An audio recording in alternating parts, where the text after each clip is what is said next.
Et début de tournage, épisode 4 à savoir, un bon bailleur en fait bailler deux. Et salut la compagnie, j'espère que tout va bien dans vos chaumières. On se retrouve aujourd'hui pour un nouvel épisode de la série Allez savoir. Et nous allons parler d'un geste que la plupart des gens font de manière instinctive.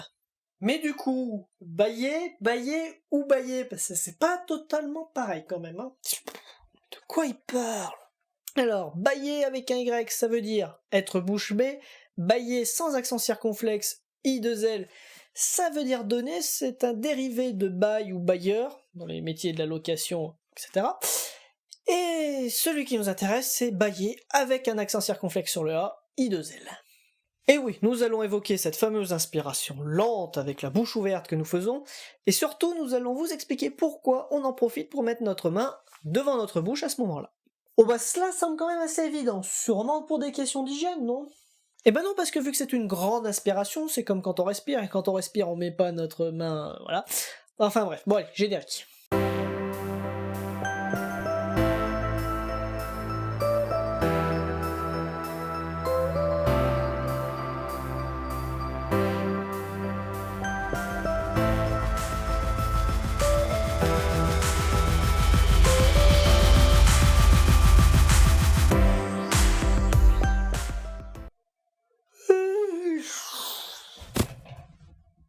Et voilà ce qui arrive quand on ne met pas la main devant sa bouche quand on baille. Non mais faites quelque chose, il est un peu con mais il mérite de vivre quand même, oh. Oh nom de Dieu, reviens parmi nous, Satanas, sors de ce corps. Oh merde, allez, il nous faut un exorciste là. J'arrive, c'est bon, j'ai trouvé dans un de mes vieux grimoires une vieille incantation, alors on est parti. En plein jour ou dans la nuit noire, nul mal n'échappe à mon regard. Que tous ceux qui devant le mal se prosternent craignent la lumière des esprits divins. Oh, qui est-ce qui m'est... Oula, arrivé. T'as quand même sacrément de la chance, parce qu'en oubliant de mettre ta main devant ta bouche en baillant, tu as permis à ton esprit de s'en aller, au diable de t'investir. Heureusement que j'étais là. Et oui, mettre la main devant sa bouche permet entre autres d'éviter que notre esprit prenne la poudre d'escampette et surtout d'éviter aussi que le diable rentre en nous. Hein. La bouche est le lien entre l'extérieur et l'intérieur de notre corps. Cet organe est une porte ouverte. Que dis-je ? Le plus rapide moyen d'accéder à notre âme, il faut donc faire très attention si l'on ne veut pas devenir possédé et plus sérieusement. Et oui, ça, c'était la version de la plupart des religions. Mais la science nous dit que la bouche sert à manger, parler, respirer et boire. Très important aussi de donner du plaisir. Hop, garde tes idées farfelues dans ta tête, on ne veut pas savoir. Ah non, mais attendez les gars, je parlais du French kiss, hein, pas de... Attention. Ah bon, au moins on n'a plus de doute, il est bien de retour parmi nous. Bref, la main devant la bouche quand on baille est aujourd'hui devenue une formule de politesse. Cependant, cela nous vient quand même principalement de la religion et surtout d'une époque où nous avions une étude des sciences et des problèmes vraiment légèrement différente d'aujourd'hui. Et remontons au temps des Romains. À l'époque, la mortalité infantile est très élevée et elle est surtout très préoccupante. Lorsqu'un bébé naît, avant de crier, il va bâiller. Ce bâillement va lui permettre de faire sa première grande aspiration afin de remplir ses poumons d'air. Ce premier contact entre les poumons et l'air va lui occasionner des brûlures, il va donc, dans la plupart des cas, crier, mais tout cela, ne vous inquiétez pas, est normal. Cependant, du temps des Romains, avec ce taux de mortalité infantile assez élevé, d'éminents scientifiques et docteurs de l'époque cherchent des causes, des problèmes et des solutions. Certains voient même une corrélation entre le bâillement effectué par le bébé au moment de la naissance et sa possible mort juste après. Eh bah oui, vu que le bébé est encore pas assez intelligent pour mettre la main devant sa bouche, malheureusement quand il bâille, son esprit prend la tangente et meurt. Du coup, les médecins de l'époque préconisaient aux mères romaines de mettre leurs mains devant la bouche du petit quand il bâille jusqu'à ce qu'il soit en âge de comprendre et de le faire lui-même. D'ailleurs, les Romains avaient déjà trouvé à l'époque que le bâillement était contagieux. Du coup, ils avaient une habitude que quand ils bâillaient, ils s'excusaient auprès des autres de les avoir exposés à une possible mort. Enfin bref, vous nous parliez d'un lien avec la religion, pour l'instant on n'y est toujours pas. Hein. Mais laisse-le finir, il est en train d'y venir. Exactement, j'étais en train d'y venir. Bref, les Romains à leur apogée possédaient une bonne partie de l'Europe, de l'Afrique du Nord et du Moyen-Orient. Et beaucoup de choses changèrent au IVe siècle sous le règne de Constantin Ier. Alors à l'époque, les Romains vénèrent Jupiter, Mars et toute la clique qui va avec.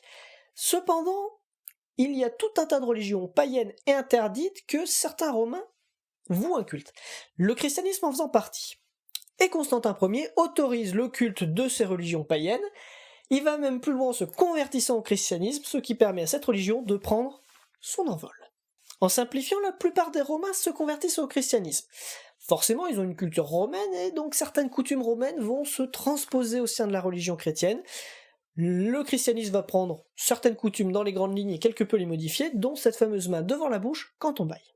Donc le christianisme s'est diffusé rapidement, et aujourd'hui, ça nous vient de là, tout simplement. Exactement.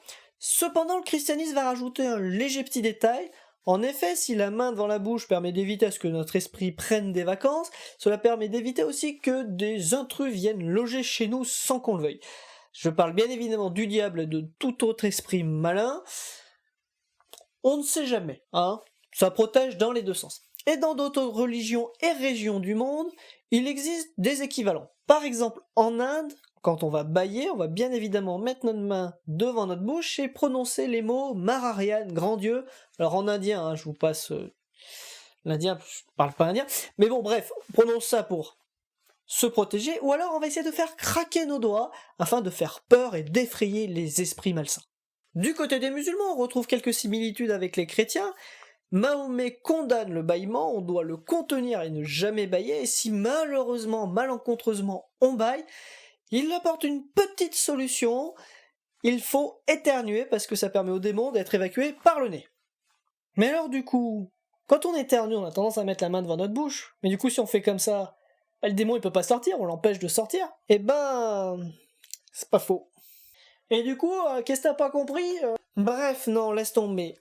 Bonne réflexion, il est vrai que nous mettons notre main devant notre bouche quand nous toussons ou éternuons pour des raisons d'hygiène, c'est plutôt normal et logique, mais c'est vrai que quand c'est pour évacuer le malin qui est en nous, allez savoir. Bref, revenons-en au bâillement. Nous notons qu'il y a des similitudes entre chrétiens et musulmans. On sait que les Romains ont transmis une certaine coutume aux chrétiens via la religion, et il est possible que via les chrétiens, cette coutume romaine se soit transmise aux musulmans. Ah, enfin une partie qui peut être intéressante. Alors vous le savez ou vous ne le savez peut-être pas, mais Moïse, le dernier des prophètes juifs, apparaît dans la Bible. Moïse ainsi que Jésus, qui lui est le dernier des prophètes chrétiens, apparaissent tous deux dans le Coran. Une partie des écrits juifs se retrouve dans la Bible, et une partie des écrits juifs et chrétiens se retrouve donc forcément dans le Coran. Jusque-là, rien d'anormal. Cependant, on pourrait penser qu'une partie des écrits qu'ils ont en commun pourraient être les mêmes. Pas forcément. Ils ne racontent pas forcément totalement les mêmes histoires, il y a quelques déformations qui sont dues à une seule chose, c'est que les religions, quand elles ont écrit leur bouquin entre guillemets, donc la Torah, la Bible et le Coran, ils ont fait un travail de recherche, d'approfondissement, et surtout, à un moment donné, ils ont sélectionné des textes, parce que l'Église a une bibliothèque complète, et à un moment donné, il a fallu synthétiser quand même pour faire un bouquin qui puisse apparaître dans toutes les maisons. Il en va de même pour le Coran et la Torah. Et donc forcément, quand on fait un travail comme ça, malheureusement, on va quelque peu déformer les propos, et cela peut expliquer qu'il y ait des différences entre les trois textes. Ah, le fameux téléphone arabe, il va toutes nous les faire, bref. Au passage, il est à noter quand même que le téléphone arabe est un jeu de société. Et du coup, est-ce que vous avez des exemples de différences et de corrélations entre les textes ? Prenons un exemple. On sait que, du côté de la Bible et du Coran, on est assez d'accord pour dire que Marie était vierge lors de la conception avec l'ange Gabriel de Jésus. Cependant, sur la mort de Jésus, le Coran est assez flou et d'ailleurs ne parle pas spécifiquement de crucifixion, contrairement à la Bible. Alors, de tête, il me semble que j'ai lu un article qui disait que les Juifs réfutaient la crucifixion du Christ, cependant ils parlaient plutôt de pendaison. C'est exact. Ce n'est pas parce que Jésus n'est pas dans la Torah que cela n'a pas empêché à certains Juifs de commenter la mort de Jésus qui apparemment n'aurait pas été par crucifixion. Bref, prenons un autre exemple. Jésus lui-même dans la Bible est considéré comme un homme, avec quand même quelques pouvoirs et il accomplit la volonté de Dieu, faut pas oublier ça. Alors que dans le Coran, c'est un surhomme, je dirais pas un demi-dieu, mais c'est un surhomme, il savait notamment déjà parler à sa naissance. Alors je sais que des fois je suis un peu bête, mais là il y a un truc que je comprends pas, c'est comment ça se fait que Jésus et Moïse se retrouvent dans le Coran. C'est quoi le lien entre les chrétiens juifs et les musulmans? Je comprends pas. Alors je vais interrompre la vidéo quelques secondes pour vous parler d'un sujet un petit peu surprenant. Je dirais pas jusqu'à dire choquant ou logique. Surprenant. Je pense que c'est le bon mot. Alors soyez un petit peu ouverts d'esprit, on va parler de Mahomet. On sait que vers ses 40 ans, il a reçu la visite de l'ange Gabriel. C'est lors de cette visite qu'il est devenu le prophète que l'on connaît dans le Coran. Avant cela, on peut dire que c'était un homme un petit peu comme les autres, il a eu une femme, il a eu un boulot pour pouvoir manger, vivre. Une vie plutôt normale. Oui, c'est une vie normale. Bref. Et un imam australien a prétendu qu'avant ses 40 ans, donc avant cette fameuse visite de l'ange Gabriel, Mahomet aurait été chrétien. Ah oui, quand même, hein. Alors j'ai eu à peu près la même réaction que toi en découvrant les propos de cet imam sur la possible chrétienté de Mahomet. Alors il est vrai que Mahomet a vécu dans une région et dans une période où il y avait plusieurs religions qui coexistaient en même temps, il n'y avait pas de religion dominante. Il y avait des religions arabes, des juifs et des chrétiens. Il est à noter que les chrétiens étaient une branche à part, un petit peu comme il existe les coptes, les catholiques, les orthodoxes, les protestants, j'en passe. Donc c'était une branche dérivée.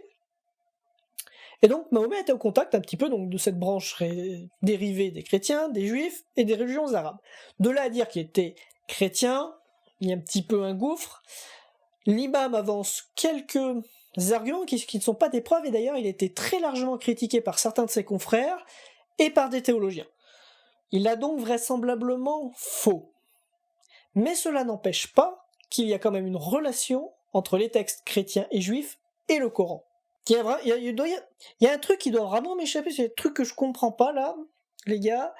Comment ça se fait que s'ils ont des liens, là, que vous nous expliquez depuis tout à l'heure, entre les religions, pourquoi ils se font la guerre alors? Je comprends pas. Très bonne question. Il est vrai qu'ils partagent certaines valeurs, certains principes, certaines règles via ces trois textes. Malgré cela, il y a eu des moments plutôt conflictuels avec des premiers conflits remontant au XIe siècle, mais nous n'allons pas nous attarder sur ce sujet plutôt complexe, plutôt long, aujourd'hui. Je suppose 4e siècle après Jean-Claude quand même, non? Bah oui, après Jésus-Christ, parce que avant, forcément Jésus et Mahomet n'existaient pas. Paraît logique. Faisons un petit résumé de tout ce que nous venons de dire. Les Romains avaient un taux de mortalité infantile élevé. Ils ont vu une corrélation avec ce problème et le bébé qui bâille quand il naît. L'Empire romain devenant chrétien, cette coutume de mettre la main devant la bouche pour éviter que notre esprit prenne la tangente s'est étendue chez les chrétiens, puis chez les musulmans, et puis partout dans le monde. Du coup, n'oubliez pas de mettre votre main devant votre bouche si vous voulez rester en vie quand vous bâillez, et surtout de vous excuser comme le faisaient les Romains auprès de tout le monde de les avoir potentiellement mis en danger de mort. Mais du coup, les Romains avaient constaté déjà la contagion du bâillement. Est-ce que vous avez des explications vis-à-vis de cette contagion et pourquoi on bâille aussi, tout simplement? Alors, concernant la contagion du bâillement, nous allons vous renvoyer vers une vidéo de Bruce d'y penser, qui vous explique cela très bien. Ça parle de neurones miroirs et on y apprend notamment que tous les mammifères bâillent, sauf la girafe. Et concernant les raisons du bâillement, comment vous dire, c'est assez obscur parce qu'en fait, on ne sait pas. Alors il y a des hypothèses, il y a des études, mais pour l'instant nous n'avons pas de conclusion et de preuves. Alors les dernières études et recherches portant sur le sujet montrent une potentielle corrélation entre la taille du cerveau, la chaleur du cerveau et le bâillement. En gros, on bâillerait pour aider à refroidir notre cerveau. Mais comme je le dis, et j'insiste là-dessus, ce ne sont que des hypothèses, nous n'en sommes encore pas sûrs. Alors dites aux chercheurs d'arrêter de chercher, je sais pourquoi la girafe bâille pas. Parce que Nico m'a dit qu'il y avait un écart de 3 degrés entre les pattes et la tête, donc forcément elles n'ont pas besoin de refroidir le cerveau. Nico... Mais qui est ce fameux Nico? Nico, c'est un ami scientifique qui a eu son bac S, spécialité SVT, avec mention en plus, attention, hein. Donc on peut lui faire confiance. Aucun problème. Et mon pauvre, soit il t'a eu avec une bonne blague, soit il a eu son diplôme dans un Kinder Surprise. Et nous voilà sur la fin de l'épisode, nous espérons que le sujet vous a plu, n'oubliez pas de garder l'esprit ouvert. Et surtout, n'hésitez pas à donner votre avis et poser vos questions en commentaire, nous ferons une joie de vous lire et de vous répondre. N'hésitez pas à laisser un pouce bleu, un pouce rouge, très important aussi. Le plus important, de partager, c'est très important que vous partagiez autour de vous. À vous abonner, cliquez sur la cloche, et si vous avez envie, de nous suivre sur les réseaux sociaux qui seront en description. Merci. Point de tournage. Merci à vous.